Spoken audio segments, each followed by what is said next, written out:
আল্লাহর হাবিব সাল্লাল্লাহু আলাইহি ওয়াসাল্লাম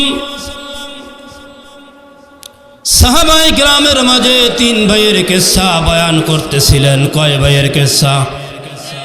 আমার সাথে হানা বলতে হবে। তিন ভাইয়ের কিসসা বয়ান করতেছিলেন। প্রথম ভাই অসুস্থ হয়ে গেছে, দ্বিতীয় ভাইকে ডাকা হলো, ভাই আমার ইন্তেকাল হয়ে যাবে, আমার ইন্তেকালের পরে তুমি আমার জন্য কি করবে? প্রথম ভাই জবাব দেয়, ভাই তোমার ইন্তেকাল হয়ে গেলে আমি তোমার থেকে জুদা হয়ে যাব, আলাদা হয়ে যাব। দ্বিতীয় ভাইকে ডাকা হলো, ভাই আমার তো ইন্তেকাল হয়ে যাবে, তুমি আমার জন্য কি করবে? দ্বিতীয় নম্বর ভাই জবাব দেয়, ভাই তোমার ইন্তেকালের পরে তোমার লাশের গোসলাদি করাইয়া, কাফন পরাইয়া, জানাজা দিয়া, কবরস্থ করিয়া আমার দায়িত্ব শেষ। তিন নম্বর ভাইকে ডাকা হলো, ভাই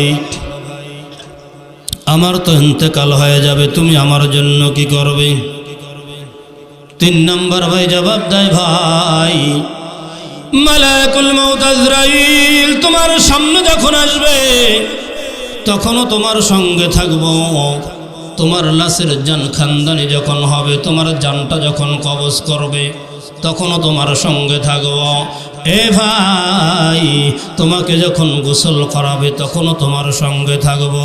ভাই রে তোমার যখন জানাজা পড়াইয়া চারজনে চার কান্দে করিয়া কবর দেশে নিয়ে যাবে তখনও তোমার সঙ্গে থাকবো রে ভাই। যখন তোমার কবরে নামবে তখনও তোমার সঙ্গে থাকবো। মুনকার নাকির যখন তোমাকে সুয়ালের জবাব করবে তখনও তোমার সঙ্গে থাকবো। এক কথায় তোমাকে মাওলার জান্নাতে পৌঁছাইয়া দিয়াও সঙ্গী হইয়া থাকবো। বলেন তো কোন ভাই ভালো? কথা কয় না। তিন নম্বর যিনি, কয় নম্বর? সাহাবায়ে কেরাম প্রশ্ন করলেন, ইয়া রাসূলুল্লাহ, ইয়া হাবিবাল্লাহ, হাকিকত বুঝতে পারি নাই। আল্লাহর হাবিব বলেন, সাহাবায়ে কেরাম শোনো, মৃত্যু ব্যক্তির প্রথম ভাই তার ধন সম্পদ, টাকা পয়সা, বাড়ি গাড়ি। মানুষ ইন্তেকালের পরে টাকা পয়সা, বাড়ি গাড়ি, ধন সম্পদ তার থেকে সর্বপ্রথম জুদা হয়ে যায়, আলাদা হয়ে যায়, ঠিক কিনা? আল্লাহর হাবিব বলেন, সাহাবায়ে কেরাম শোনো, মৃত্যু ব্যক্তির দুই নম্বর ভাই তার স্ত্রী পুত্র ধন, তার স্ত্রী পুত্র সন্তান সন্ততি, বন্ধু বান্ধব, ভাই বোন, আত্মীয় স্বজন সব। মানুষ ইন্তেকালের পরে ছেলে কান্দে, মেয়ে কান্দে, স্ত্রী কান্নাকাটি করে, ভাই কান্দে, বন্ধু কান্দে। কান্নার পর গোসলাদি করাইয়া, কাফন পরাইয়া, ওই গহীন কবরে কবরস্থ করিয়া যার যার ঘরে সবাই ঘুমায়া থাকে, কেউ কোনো দিন ওই মৃত্যু ব্যক্তির কথা স্মরণও করে না, ঠিক কিনা? আল্লাহর হাবিব বলেন, সাহাবায়ে কেরাম, তোমার তিন নম্বর ভাই হইল তোমার নেক আমল। নেক আমল সদা সর্বদা তোমার সঙ্গে থাকবে। তোমাকে যখন কবরস্থ করা হবে, কবরের ভিতরে যখন তোমার ডান দিক থেকে আযাবের ফেরেশতা আসতে থাকবে, এই নেক আমল বাধা প্রদান করবে। বাম দিক থেকে আযাব আসবে, নেক আমল বাধা প্রদান করবে। এক কথায় নেক আমলের কারণে মাওলা তোমার জান্নাতের বাসিন্দা বানায়া দিবে। এজন্য হাজিরিন, নেকের উদ্দেশ্যে আমলের ন্যায়তে, সবের উদ্দেশ্যে আমলের ন্যায়তে আল্লাহ বসার তৌফিক দান করেছেন। খুশি না বেজার? আবার বলি আলহামদুলিল্লাহ। আমি আপনাদের সম্মুখে একখানা কোরআনে আয়াতে কারিমা তেলাওয়াত করেছি। রাসূলুল্লাহ সাল্লাল্লাহু আলাইহি ওয়াসাল্লামের হাদিসের ভিতর থেকে, অসংখ্য হাদিসের ভিতর থেকে ছোট্ট একখানা হাদিস তেলাওয়াত করেছি। এর আলোকে অল্প কিছু সময় আলোচনা করেই আলোচনা শেষ করব। আমা তৌফিকি ইল্লা বিল্লাহ। আপনারা আমার জন্য দোয়া করতে থাকেন। আমি নালায়েকের কোনো এলেম নাই, আমার কোনো যোগ্যতা নাই, আপনারাও দোয়া করতে থাকেন। আমার জবান দ্বারা আল্লাহ তাআলা যেন এমন কিছু দামি কথা বের করে দেন যার দ্বারা আমি উপকৃত হতে পারি। বলি আমিন। আল্লাহ যদি জবান দিয়া বাহির না করেন কোনোদিনও বলা সম্ভব না। আপনারা দোয়া করতে থাকেন।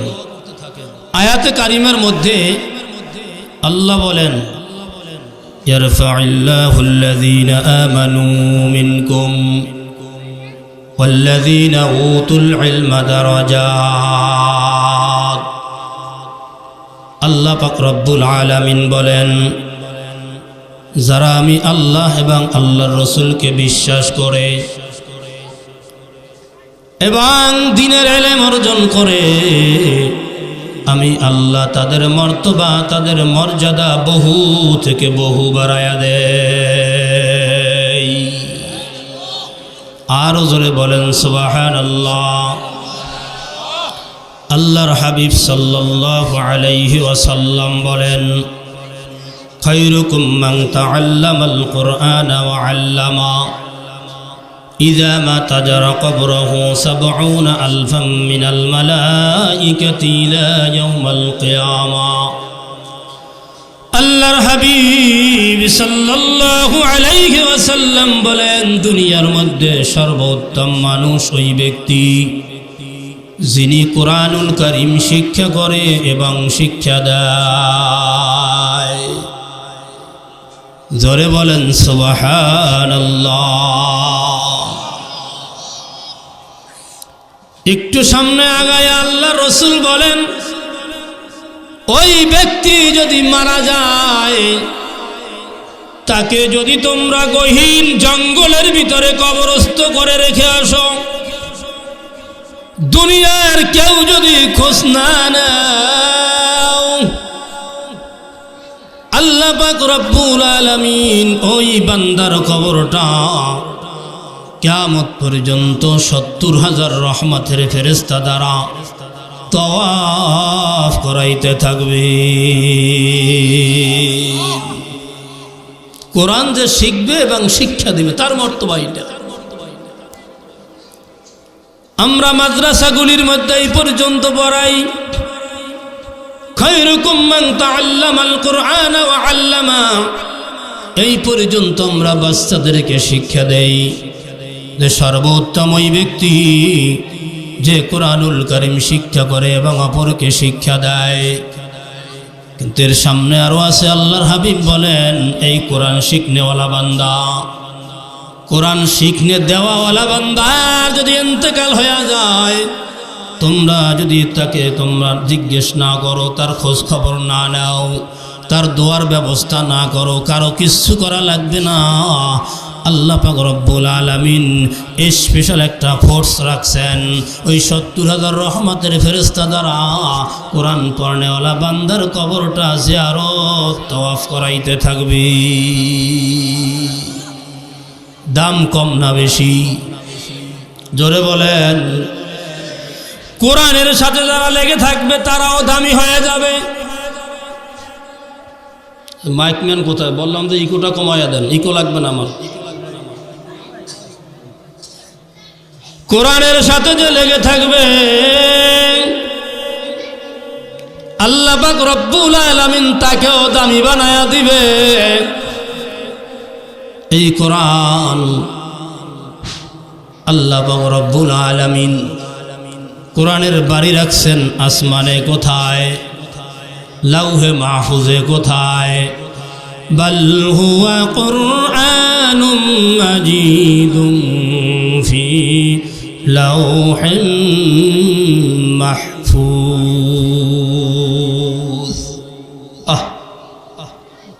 কোরআন কোথায় লিপিবদ্ধ ছিল?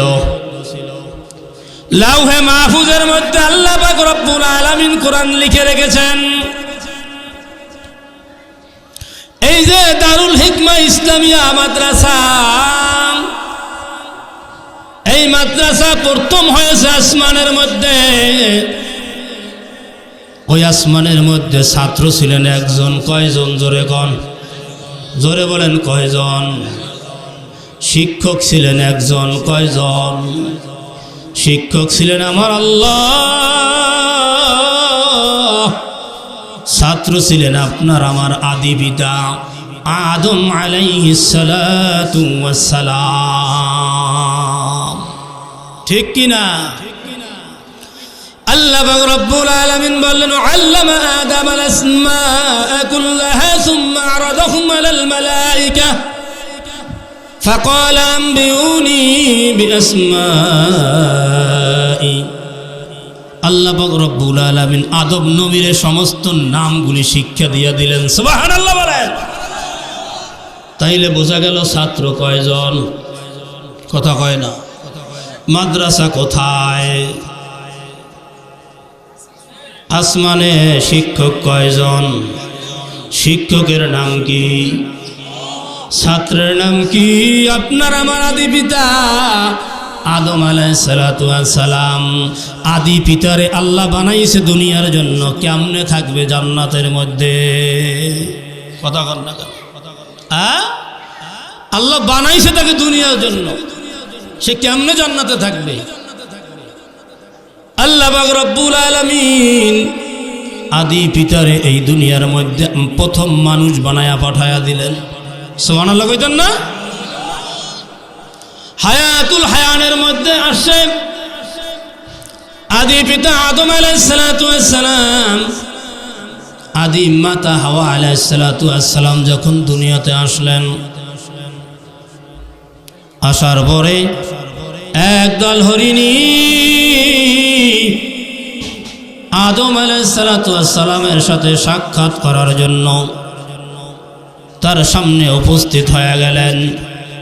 আদম আলাইহিস সালাতু ওয়াস সালাম হরিণদেরকে মেহমানদারি করানোর জন্য জান্নাতি পাতাগুলি সিরা সিরা হরিণীদেরকে দিয়ে দিলেন।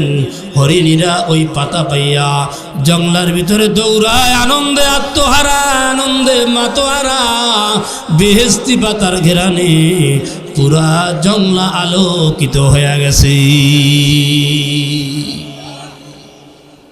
আর একদল হরিণ কয়, কিরে কিসের ঘেরা? বলে পৃথিবীর প্রথম মানব দুনিয়াতে আসছে, আমরা তার সাক্ষাৎ লাভ করলাম, তিনি আমাদেরকে মেহমানদারি করার জন্য এই পাতা দিছেন, এই পাতার ঘেরা। সুবহানাল্লাহ। পরের দলে হরিণরা বলতেছে, চল আমরাও পাতা আনতে যাই। এখানে একটা জিনিস শিক্ষণীয় বিষয় আছে। قال رسول الله صلى الله عليه وسلم إنما الأعمال بالنيات। সমস্ত কাজের ফলাফল নির্ভর করে নিয়তের উপরে। কথা ঠিক কিনা? হ্যাঁ। তো একদল হরিণ নিয়ত করলো আদম নবীর সাক্ষাৎ লাভ করবে, আর একদল হরিণ নিয়ত করলো পাতা আনতে যাবে। দুইজনের নিয়ত কি এক হয়েছে বলেন তো? রাত দিন ডিফারেন্স। কথা ঠিক না? যাক, দ্বিতীয় দল হরিণ গেল, তাদেরকেও পাতা দিছে, কিন্তু তাদের পাতার ভিতরে ঘেরান নাই। কি নাই? ঘেরান নাই। এই জন্য দেখবেন পৃথিবীর মধ্যে দুই ধরনের হরিণ পাওয়া যায়। কয় ধরনের? একদল হরিণের মধ্যে মৃগনাভি কস্তুরী পাওয়া যায়। যেই দল হরিণের মধ্যে মৃগনাভি কস্তুরী পাওয়া যায়, ওই জাতের হরিণরা আদি পিতা আদম নবীর কাছ থেকে বেহেশতি পাতা খাওয়ার কারণে কিয়ামত পর্যন্ত আল্লাহ পাক রব্বুল আলামিন ওই জাতীয় হরিণীদের পেটের মধ্যে মৃগনাভি কস্তুরী বানায়া দিবে। যারা মাহফিলে আসছি, নিয়তকে পরিশুদ্ধ করে নেই যে আল্লাহ, কোরআনের মাহফিলে আসছি, কোরআনের আলোচনা চলতেছে, এখান থেকে একটা কথা যদি আমার জীবনে ঢুকে যায়, আমার জীবনে ধরে রাখতে পারি, হইতে পারে একটা কথার কারণে আল্লাহ পাক রব্বুল আলামিন জীবনটা ঘুরায়া আল্লাহ পাক রব্বুল আলামিন আমলি জিন্দেগি গঠন করে দিতে পারে কি পারে না? যাই হোক, লাউহে মাহফুজ থেকে আখির জামানার পয়গম্বর জনাবে মুহাম্মদুর রাসূলুল্লাহ সাল্লাল্লাহু আলাইহি ওয়াসাল্লামের উপরে আস্তে আস্তে ধীরে ধীরে, এক নয় দুই নয়, দীর্ঘ 23 বছরে কোরআনুল কারীম নাজিল হয়েছে, ঠিক কিনা? এই কোরআনের দাওয়াত দিতে গিয়া আপনার নবী আমার নবী জনাবি মুহাম্মদুর রাসূলুল্লাহ সাল্লাল্লাহু আলাইহি ওয়াসাল্লাম অনেক কষ্ট করেছেন, মুজাহাদা করেছেন, মার খেয়েছেন, নিজের দন্দান মোবারক শহীদ করেছেন। এমনকি কাফেররা বলা বলি করল, وقال الذين كفروا لا تسمعوا لهذا القرآن والغوا فيه لعلكم تغلبون। কাফেররা বলল, মুহাম্মদ যখন কোরআন তেলাওয়াত করবে, তেলাওয়াতের মধ্যে তোমরা বাধা প্রদান করবে, তেলাওয়াতের মধ্যে তোমরা হট্টগোল সৃষ্টি করবে, তেলাওয়াতের মধ্যে তোমরা বাধা দিবে, গান বাজনা করবে। এই রকমের আমাদের সমাজেও আছে না নাই? মুহাম্মাদের তেলাওয়াতের মধ্যে তোমরা বাধা প্রদান করবা, কিন্তু দেখা কি গেল, কাফেরদের লিডার আবু জেহেল ঘোষণা দিল, মুহাম্মদ যখন কোরআন তেলাওয়াত করবে, তোমরা কেউ মুহাম্মাদের তেলাওয়াতের কাছেও যাইবা না, তোমরা কোরআন তেলাওয়াত শ্রবণ করবা না, যদি পারো তোমরা বাধা প্রদান করো। দেখা গেল নেতাই বলল এই কথা, রাত্রে যখন আমার নবী কোরআনুল কারীম তেলাওয়াত করে, তেলাওয়াত শ্রবণ করার জন্য একে একে উতবা আসলো, পরে আসে সাহেবা, আই বলে ভাই তুমি এখানে কেন? বলে তুমি এখানে কেন? বলে চুপ।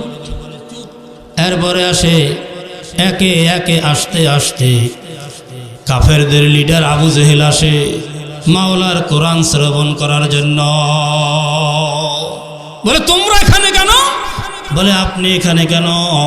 বলে চুপ, আমার মাওলার কালামের তেলাওয়াত এত মধুর, এত মধুর, আল্লাহ তাকে কবুল করে, তাকে আল্লাহ হেদায়েত দান করে, ঠিক কিনা? তেলাওয়াত তো আবু জেহেলও শুনছে, আবু লাহাবও শুনছে, উতবা শুনছে, সাহেবা শুনছে, বড় বড় কাফেরের লিডাররা মাওলার কালামের তেলাওয়াত শুনছে, কিন্তু আল্লাহ সবাইকে দিনের জন্য কবুল করে নাই।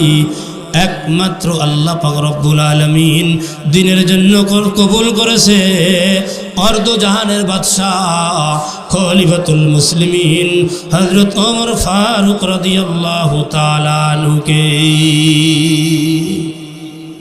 আর ওদের বলেন সুবহানাল্লাহ। কোরআনের আলোচনা কেমন লাগে? আরো জোরে বলেন কেমন লাগে? আর রহমানু আল্লামাল কুরআন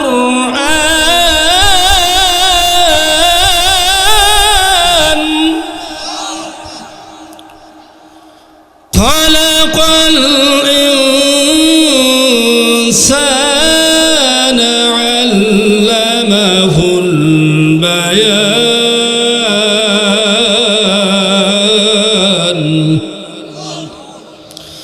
আমার মাওলার কালামের তেলাওয়াত শুনিয়া অর্ধ জাহানের বাদশাহ খলিফাতুল মুসলিমিন হযরত ওমর ফারুক রাদিয়াল্লাহু তাআলা আনহু কালিমা পড়ে মুসলমান হয়ে গেছে।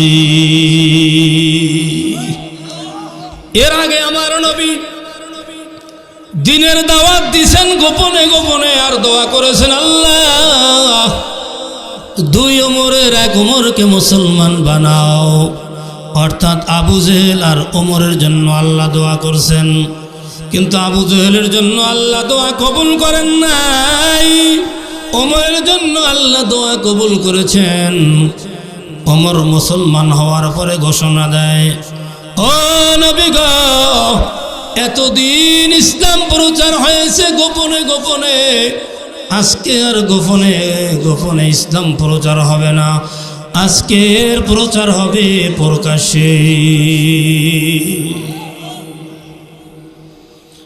কেমন মহব্বত হয়ে গেল আমার নবীর জন্য হযরতে ওমরের। এই জন্য কোরআন প্রেমিক হতে হবে, আল্লাহর নবীর আশিকান হতে হবে, আল্লাহর নবীর আশিক হওয়া লাগবে, কোরআনের প্রেমিক হওয়া লাগবে, ঠিক না বেঠিক? কেমন আশিকান হওয়া লাগবে? সাহাবায়ে কেরামের ইতিহাসের দিকে যদি আমরা তাকাই,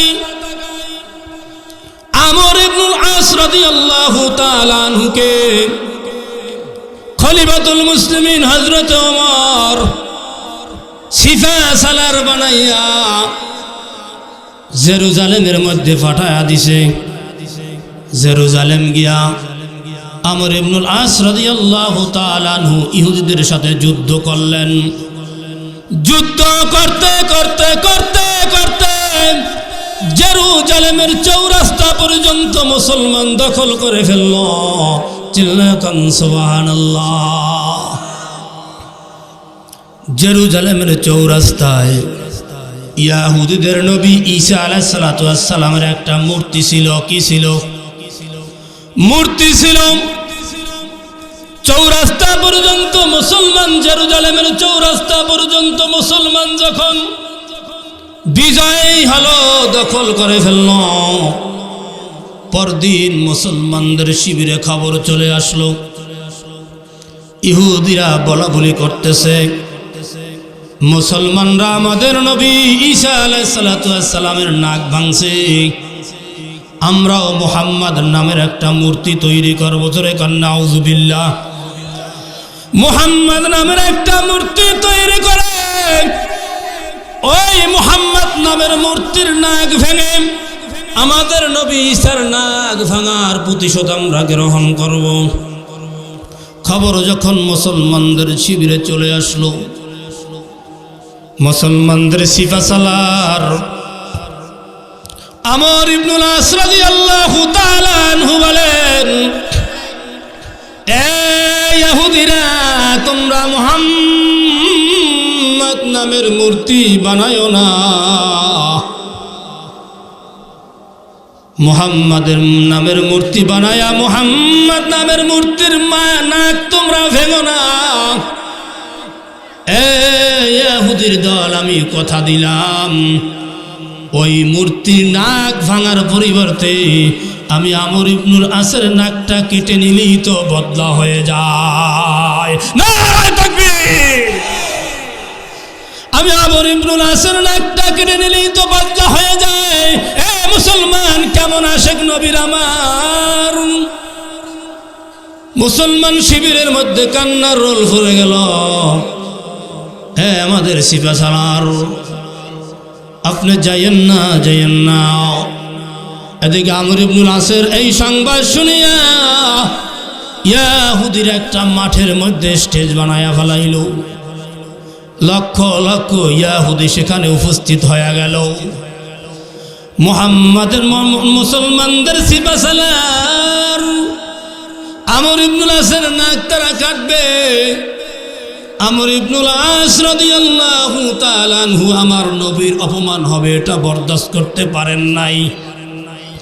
নিজের নাকটা কেটে দেওয়ার জন্য মুসলমান শিবির থেকে বাহির হইয়া আস্তে আস্তে আস্তে আস্তে ইয়াহুদীদের শিবিরের দিকে রওনা করছে। সাথীরা বলা বলে করতেছে, আমাদের সিপাহসালার যায়েন না, যায়েন না, ওরা আপনাকে মেরে ফেলবে, আপনার নাকটা কেটে ফেলবে। আমর ইবনুল আস রাদিয়াল্লাহু তাআলা ডাক দিয়া বললেন, আমার সাথী ভাইরা, কিয়ামতের ময়দানে হাকামুল হাকিমিন রব্বুল আলামিনের যার সামনে যেদিন দাঁড়াইব, ওই দিন যদি আমার নবী বলে আমর ইবনুল আস রে,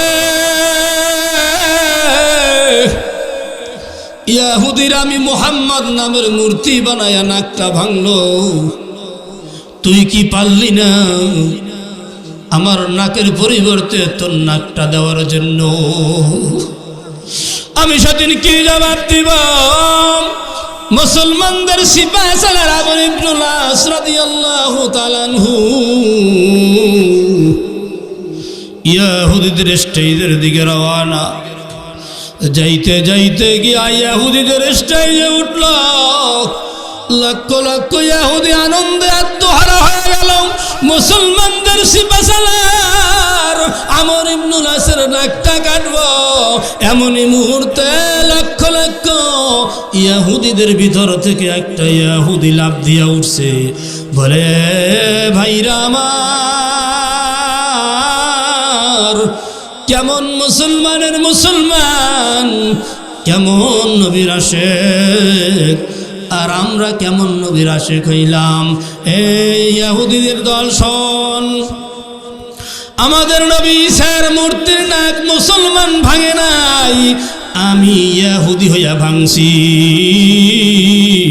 তোরা আমর ইবনুল আসের নাকটা কাটিস না, কাটিস না, আমার বোঝা হয়ে গেছে কেমন নবীর আশেক, নবীর ইজ্জত রক্ষার জন্য নিজের নাকটা দেওয়ার জন্য প্রস্তুত। নারায়ে তাকবীর! আমরা কে কে আছি নবীর ইজ্জত রক্ষার জন্য? আমার নিজের জানটা বিলীন করে দিব। নারায়ে তাকবীর! এ ভাই নামাশেক, ওই দিনের এই অবস্থা দেখিয়া, মুসলমানের এই কাঙ্ক্ষিত ঘটনা দেখিয়া লক্ষ লক্ষ ইহুদি আমর ইবনুল আসের হাতে পড়ে নিল, লা ইলাহা ইল্লাল্লাহু মুহাম্মাদুর রাসূলুল্লাহ। কেমন আশেক ছিলেন সাহাবায়ে কেরাম! এই জন্য বলতেছি রে ভাই, নবীর প্রেমিক হতে হবে, কোরআনের মোহাব্বত দিলে নিয়ে চলতে হবে, কোরআনকে গলার মালা বানাতে হবে। কোরআন শিখাও ছেলে মেয়েকে, ওহে মুসলমান, জান কবজের সময় তোমার হইবে রে আসান। কোরআন শিখাও ছেলে মেয়েকে, ওহে মুসলমান, জান কবজের সময় তোমার হইবে রে আসান। একটি ছেলে আলেম হলে